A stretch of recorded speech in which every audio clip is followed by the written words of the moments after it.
a abrir nuestras Biblias en Oseas capítulo 5. Comenzamos con un nuevo capítulo de nuestros estudios de Oseas. Y como es el primer capítulo, o como es un inicio de capítulo, voy a leer todo el capítulo, aunque obviamente solo vamos a centrarnos, pues básicamente, en un versículo hoy.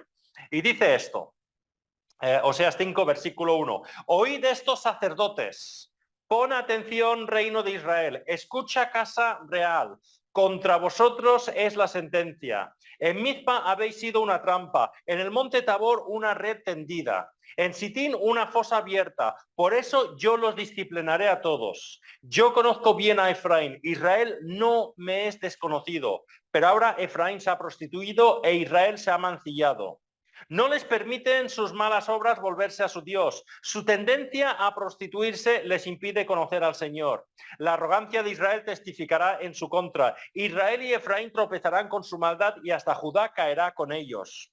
Con sus ovejas y sus vacas irán en busca del Señor, pero no lo encontrarán, porque Él se ha apartado de ellos. Han traicionado al Señor, han dado a luz hijos de otros padres. Ahora la destrucción devorará sus fincas. Tocad la corneta en Gibea, haced sonar la trompeta en Ramá, lanzad el grito de guerra en Betabén. Cuídate las espaldas de Benjamín. En el día de la reprensión, Efraín quedará desolado. Entre las tribus de Israel doy a conocer lo que les va a pasar. Las autoridades de Judá se parecen a los que alteran los linderos, pues derramaré mi enojo sobre ellos, como si derramara un torrente de agua. Efraín está deprimido, aplastado por el juicio, empeñado en seguir los ídolos, pues seré para Efraín como polilla, como carcoma para el pueblo de Judá. Cuando Efraín vio su enfermedad y Judá reparó en sus llagas, Efraín recurrió a Siria y pidió la ayuda del gran rey, pero el rey no podrá sanarlo ni tampoco curar sus llagas. Yo seré como un león para Efraín, como un cachorro para Judá. Yo mismo los haré pedazos y luego me alejaré. Yo mismo me llevaré la presa y no habrá quien me la arrebate. Volveré luego a mi morada hasta que reconozcan su culpa. Buscarán ganarse mi favor, angustiados me buscarán con ansias. Entonces, recordemos que dijimos que dividimos el libro de Oseas en dos partes principales. La primera parte era los primeros 3 capítulos, que es una parábola sacada de la vida misma.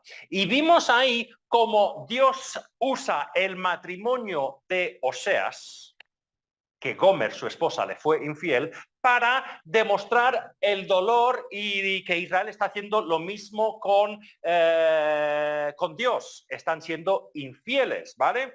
Y en esa primera parte, pues vimos, entre otras cosas, quién es Oseas y quién es su esposa. Vimos que el Señor va a traer juicio a causa de la maldad de Israel, pero constantemente estamos viendo en esa primera parte que no estamos hablando de una relación cualquiera. Gomer y Oseas son esposos. Oseas no puede deshacerse de Gomer sin más, ¿vale? Y Dios no puede deshacerse de Israel sin más. Aunque hay dolor, hay ira, también hay amor. Y el deseo de Dios es la restauración de Israel. Y vemos eso constantemente en esa primera parte, la tensión entre el amor del Señor, pero también su dolor y su ira y enfado ante el pecado. Pero ya la primera parte lo acabamos ya más o menos para Semana Santa, abril, mayo del año pasado. Y ya estamos en la segunda parte. ¿Y qué diferencia hay entre la primera y la segunda parte? Pues básicamente la segunda parte, que va desde los versículos 4 hasta el 14, Dios entra a explicar detalladamente el pecado, el juicio y también su amor para con el pueblo. En la primera parte vemos en términos generales, usando la vida de Oseas y su esposa, la vida familiar, para mostrar estas cosas, pero ya en la segunda parte entramos detalladamente en todos los detalles. Y de esta segunda parte hemos visto el capítulo 4 y ahí estamos viendo los detalles del pecado terrible de Israel. Es que están pecando, están idolatrando, están adulterando terriblemente. Vimos, entre otras cosas, que sus pecados son terribles. Vimos que todos son culpables, no había nadie en el pueblo que podía decir, no, no, no, es que es culpa de estos, yo soy bueno, no. Dice, todos sois culpables. Vimos que los que tenían que gobernar y guiar al pueblo, los sacerdotes, hacían un trabajo nefasto, y también vimos que esa maldad iba de mal en peor. No es que estaba mejorando, sino con el paso de las generaciones las cosas iban empeorando. Acabamos el capítulo 4 cuando Dios, si os acordáis, el pueblo de Dios en esta época se había separado en dos naciones, Israel al norte y Judá al sur, y Dios hace un aviso a Judá de no seguir el camino que está marcando su hermana del norte, Israel. Ahora, entramos hoy, como digo, en el capítulo 5 y en un sentido continuamos con una idea muy similar al capítulo anterior. Seguiremos viendo en este capítulo la maldad de Israel, cómo están pecando y adulterando y dando la espalda a Dios. Pero en este capítulo vamos a entrar más a ver los detalles del juicio. Lo hemos estado viendo constantemente. Dios dice, voy a juzgaros. Y aquí vamos a entrar en algunos de los detalles de ese juicio. Los primeros 3 versículos, que es la primera sección, aunque según el comentarista que sigues, son los primeros 7 versículos, pero voy a leer los primeros 3 versículos, pero solo vamos a centrarnos hoy en el versículo 1. Dice así, primeros 3 versículos de Oseas capítulo 5. Oíd estos sacerdotes, pon atención, reino de Israel, escucha, casa real. Contra vosotros es la sentencia. En Mizpa habéis sido una trampa, en el monte Tabor una red tendida, en Sitín una fosa abierta. Por eso yo los disciplinaré a todos. Yo conozco bien a Efraín. Israel no me es desconocido, pero ahora Efraín se ha prostituido e Israel se ha mancillado. Y como digo, vamos a centrarnos en el versículo 1. Y la verdad es que solo vamos a centrarnos en una parte del versículo 1, porque la primera parte y la última parte ya lo hemos visto en el capítulo 4, pero hay una parte entre medio que creo que es importante desarrollar. Entonces, comienza el versículo 1, el capítulo 1, 5.1, oíd esto, sacerdotes. Y si os acordáis, o vais una página atrás o en la otra página, vemos que el capítulo 5 comienza con la misma palabra que el capítulo 4. El capítulo 4 comienza con escuchad, israelitas. Y aunque la nueva versión internacional pone oíd en el capítulo 5 y en el capítulo 4 pone escuchad, en el original es la misma palabra. Y como digo, no voy a entrar en mucho detalle con esta palabra, ya que lo vimos, o ya vimos esta palabra en el 4.1, pero sí que quiero recordar una cosa. Cuando Dios en la Biblia, y vamos a ver que en este versículo no solamente usa la palabra oír, también hablará de poner atención, también pondrá la palabra escuchar. No hay razón, son 3 sinónimos, está diciendo lo mismo, pero la palabra, cuando vemos la palabra escuchar, oír, poner atención, no sencillamente significa escuchar. ¿Qué quiero decir con esto? Pues también significa prestar atención con el propósito de obedecer. Deuteronomio, capítulo 6 y el versículo 1. Dice estas palabras. Estos son los mandamientos, preceptos y normas que el Señor tu Dios mandó que yo te enseñara, pero no acaba el versículo ahí, para que los pongas en práctica en la tierra de la que vas a tomar posesión. Y esta es una pregunta que los cristianos tenemos que hacernos. Cuando venimos a la iglesia, venimos porque es que toca escuchar la palabra de Dios. Hemos venido hoy porque toca escuchar la palabra de Dios. Coge la Biblia porque toca. O vamos a la palabra del Señor, no sencillamente para escuchar, que eso ya es lo primero, sino con la intención de ponerla en práctica. Porque demasiadas veces en las iglesias vamos para, bueno, ya ha cumplido, ya ha ido al culto, es lo que tocaba, ¿vale? El domingo hay que escuchar la palabra del Señor. Sí, pero con la intención de ponerla en práctica. Porque si no, ¿de qué nos sirve? Entonces, recordemos eso. Ahora, la primera parte del versículo, no voy a entrar más en lo de escuchar porque ya lo hemos visto en el capítulo 4. La primera parte de este versículo va dirigido a los sacerdotes. Oíd esto, sacerdotes. Y nuevamente no voy a entrar en detalle aquí porque ya vimos en el capítulo anterior cómo se estaban comportando los sacerdotes. Solo lo vuelvo a leer para que nos acordemos. Oseas 4 y los versículos del 6 al 9. Puesto que rechazaste el conocimiento, yo también te rechazo como mi sacerdote. Ya que te olvidaste de la ley de tu Dios, yo también me olvidaré de tus hijos. Mientras más aumentaban los sacerdotes, más pecaban contra mí. Cambiaron a quien es su gloria en algo deshonroso. El pecado de mi pueblo es su comida, se regodean en perversidad. De tal pueblo, tal sacerdote. Por eso pediré cuentas de su conducta y les daré la paga de sus acciones. No voy a entrar en detalle aquí, ya lo vimos en su día, pero dice, de tal pueblo, tal sacerdote. Está diciendo que el sacerdote, no hay ninguna diferencia entre los que se suponía que tenían que dirigir el pueblo espiritualmente y el resto del pueblo. Hacían lo mismo. Pero como digo, esto ya lo vimos en el capítulo anterior, no voy a volver a entrar aquí. Por eso, después de ver, oíd estos sacerdotes, la segunda cosa que dice es, pon atención, reino de Israel.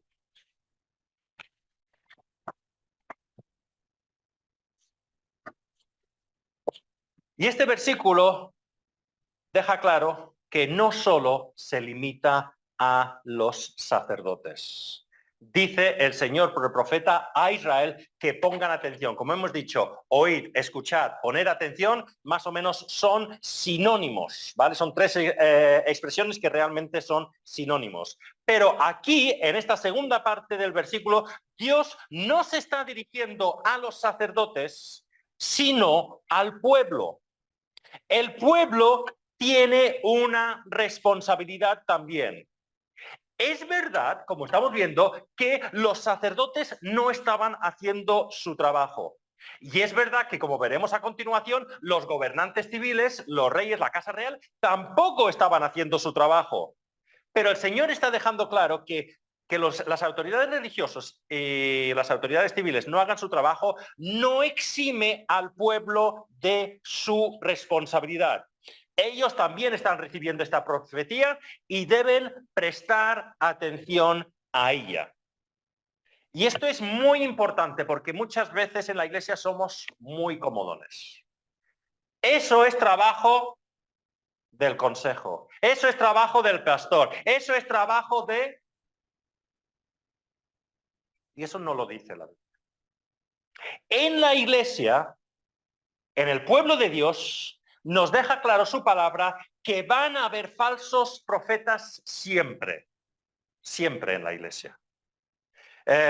Miremos lo que dice el apóstol Pablo en Hechos capítulo 20 y el versículo 29. Pablo aquí está despidiéndose de una iglesia, la iglesia de Éfeso, y dice lo siguiente: sé que después de mi partida entrarán en medio de vosotros lobos feroces que procurarán acabar con el rebaño. Aun de entre vosotros mismos se levantarán algunos que enseñarán falsedades para arrastrar a los discípulos que los sigan. Por tanto, estad alerta. Recordad que de día y de noche durante 3 años no he dejado de amonestar con lágrimas a cada uno en particular. La Biblia deja claro en más de una ocasión que habrán lobos en la iglesia, falsos maestros. Ahora, la Biblia no dice en ninguna parte, mala suerte, os van a engañar, así son las cosas. No, sino todo lo contrario. Deja claro la Biblia que todo cristiano, todo, no solamente el pastor, no solamente el consejo, no solamente los que han estudiado en un seminario, lo que sea, todo cristiano tiene el Espíritu Santo. Juan, el apóstol Juan, tanto en su evangelio como en su carta, habla de este tema mucho. Juan capítulo 14 y el versículo 26. Palabras de Jesús. Pero el Consolador, el Espíritu Santo, a quien el Padre enviará en mi nombre, os enseñará todas las cosas y os hará recordar todo lo que os he dicho. Y no está hablando a unos pocos, aquí está hablando a su pueblo. Juan 16:13, pero cuando venga el Espíritu de la verdad, Él os guiará a toda la verdad, porque no hablará por su propia cuenta, sino que dirá lo que oiga y os anunciará las cosas por venir. Y si algunos dicen, bueno, es que en Juan 14, Juan 16 está hablando a los discípulos. Vale, pues vamos a la primera carta de Juan, que ya está hablando a una iglesia, y una iglesia que en ese momento tenía problemas de que entraban herejes con predicaciones incorrectas. Mira lo que dice Juan, o el Señor por Juan, en 1 de Juan 2:20. Todos vosotros, en cambio, habéis recibido unción del Santo, de manera que conocéis la verdad. Primera de Juan 2:27. En cuanto a vosotros, la unción de él, que de él recibisteis, permanece en vosotros y no necesitáis que nadie os enseñe. Esa unción es auténtica, no es falsa, y os enseña todas las cosas. Permaneced en él tal y como él os enseñó. Todos es cristiano. Si es cristiano, tiene el Espíritu Santo. Y la palabra deja claro que todos nosotros hemos de probar lo que escuchamos. No importa de dónde venga. Nuevamente, en 1 de Juan 4 y el versículo 1. Queridos hermanos, no creáis a cualquiera que pretenda estar inspirado por el Espíritu, sino sometedlo a prueba para ver si es de Dios, porque han salido por el mundo muchos falsos profetas. No me da tiempo a entrar en todo lo que podemos hacer para ir probando los espíritus. Podríamos entrar en muchos detalles y ya hice en la serie que estoy haciendo sobre Filipenses, ya hemos mirado esto. Pero al menos hay dos cosas que todos debemos hacer. En primer lugar, debemos escuchar, mirar lo que están predicando. Porque Juan, o el Señor por Juan, en 1 de Juan 4, versículo 2, después de decir, probad los espíritus, dice lo siguiente: en esto podéis discernir quién tiene el Espíritu de Dios. Todo profeta que reconoce que Jesucristo ha venido en cuerpo humano es de Dios. Todo profeta que no reconoce a Jesús no es de Dios, sino del anticristo. Vosotros habéis oído que viene, en efecto, ya está en el mundo. Si estamos escuchando predicaciones que dicen cosas que son fundamentalmente contrarias al mensaje del Evangelio, hemos de ignorarlo. Y es nuestra responsabilidad conocer la palabra, ser guiados por el Espíritu Santo para saber si lo que estamos escuchando concuerda con lo que hemos recibido, lo que el Señor nos ha mostrado.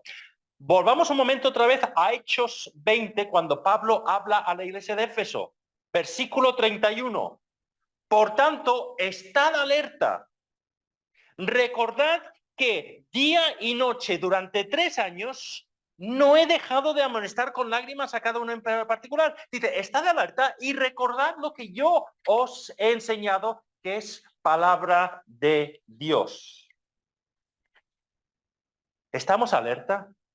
Y estamos recordando lo que hemos escuchado antes, porque sinceramente me sorprendo con qué facilidad los cristianos dejamos las enseñanzas que hemos escuchado toda nuestra vida de personas que conocemos y reconocemos que son del Señor, y nos creemos, con todo mi respeto, cualquier tontería que escuchamos por redes sociales. Lo siento, hermanos, y esto lo digo sinceramente, me pongo yo en primer lugar.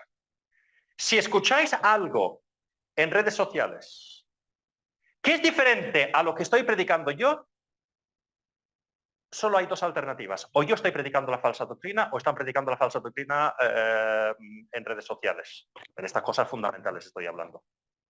Y lo siento, ninguno de los dos podéis ser, ¿qué sería esto? Neutrales. O me tenéis que venir a mí y decir, Michael, no estás predicando la palabra, o cambias o te vas, o hay que parar de escuchar lo que se está escuchando. Lo que no se puede escuchar es una cosa que contradiga fundamentalmente lo que habéis escuchado aquí. Porque uno de dos, o lo que habéis escuchado aquí es falsa doctrina, y el Señor nos llamará a cuentas a todos por haber permitido que se predique la falsa doctrina aquí durante X tiempo, o estamos escuchando falsa doctrina de fuera. Uno de los dos. Como digo, me sorprende. Pero no nos tiene que sorprender. Porque mira lo que dice Pablo a la iglesia en Galacia, a los Gálatas. Gálatas 5, versículo 6. Que esto no es cosa de redes sociales ni nada moderno. Pablo dice a esta iglesia donde entraba la falsa doctrina también: me asombra que tan pronto estéis dejando a quien os llamó por la gracia de Cristo para pasaros a otro evangelio. Me sorprende.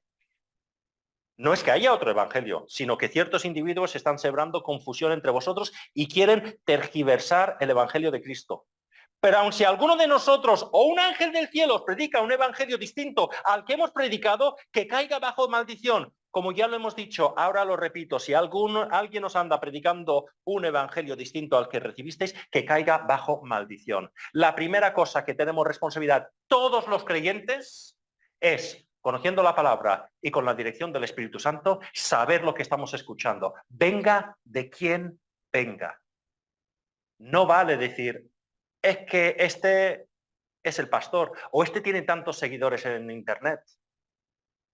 Lo importante es lo que dice la palabra y el Espíritu Santo. La segunda cosa, y esto lo hemos hablado, no solamente son sus palabras, sino sus frutos. Mateo 7:15. Cuidaos de los falsos profetas, Jesús hablando aquí. Vienen a vosotros disfrazados de ovejas, pero por dentro son lobos feroces. Por sus frutos los conoceréis. ¿Acaso se recogen uvas de los espinos o higos de los cardos? Del mismo modo, todo árbol bueno da fruto bueno, pero el árbol malo da fruto malo. Un árbol bueno no puede dar fruto malo y un árbol malo no puede dar fruto bueno. Todo árbol que no da buen fruto se corta y se arroja al fuego. Así que por sus frutos los conoceréis. No todo el que me dice Señor, Señor entrará en el reino de los cielos, sino solo el que hace la voluntad de mi Padre que está en el cielo. Muchos me dirán en aquel día: Señor, Señor, no profetizamos en tu nombre y en tu nombre expulsamos demonios e hicimos muchos milagros. Entonces les diré claramente: jamás os conocí, alejaos de mí, hacedores de maldad. Su palabra y sus frutos. Si no vive frutos de obediencia, no hemos de ser engañados ni seguir esas personas.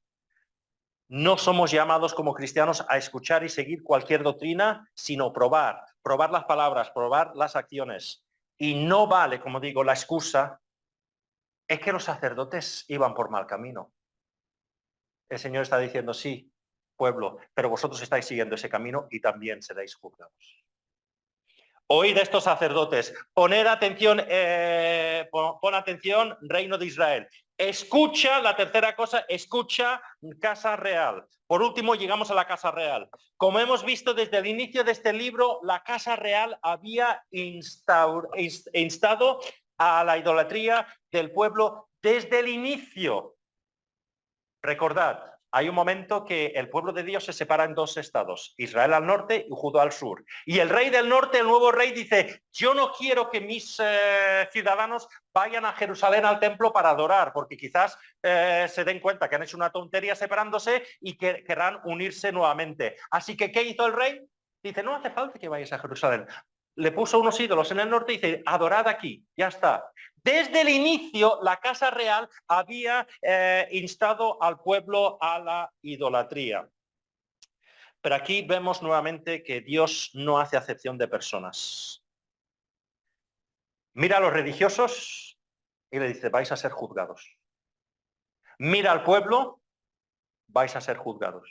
Y mira al poder político y dice: vais a ser juzgados. ¿Qué diferencia con nuestra sociedad, donde según quién eres, de qué filosofía, de qué partido o dónde estás, pues se acepta o no se acepta? El Señor no hace acepción de personas, va a juzgar a todos.